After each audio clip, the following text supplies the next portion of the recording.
এইটা যাচ্ছে একটা 12-13 বছর পর্যন্ত ইউজ করার যে বড় বাচ্চাদের কাঁথা, ঠিক ওই সাইজটা যাচ্ছে। এটা হোয়াইট বেস যাচ্ছে হোয়াইটের উপরে, আর সাইড বর্ডারটা যাচ্ছে ইয়েলো প্রিন্টেডের উপরে।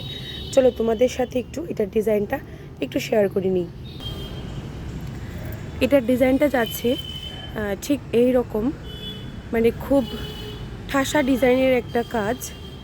তার মাঝখানে যে ফ্লাওয়ার মোটিভ করা আছে এটা যাচ্ছে ভরা কাজের উপরে, আর মিডলটা যাচ্ছে একটা বরফি শেপের উপরে। তো তোমাদের যাদেরই এই ডিজাইনটা পছন্দ হবে, তোমরা নিজেদের বাচ্চাদের জন্য হোক কিংবা গিফটের জন্য হোক, তোমরা কিন্তু চীনা কাঁথা ঘর থেকে কাঁথা চয়েস করে নিতেই পারো। অল ওভার ইন্ডিয়া আমার শিফটিং হয়ে যায়, কিন্তু অনলাইন পেমেন্ট করে নিতে হবে। আমার কিন্তু কোথাও ক্যাশ অন ডেলিভারি হয় না। আর যারা আমার উপরে একবার ট্রাস্ট করে নিয়েছো, তোমরা কিন্তু আমার রেগুলার কাস্টমার হয়ে গেছো, তোমরা সবাই জানো। তো যারা নতুন এখনও আমার থেকে কাঁথা নাওনি, তাদেরকে আমি একবার বলবো আমাকে বিশ্বাস করে তোমরা নিয়ে দেখতে পারো। আশা করি সবসময় নেওয়ার চাহিদা রাখবে।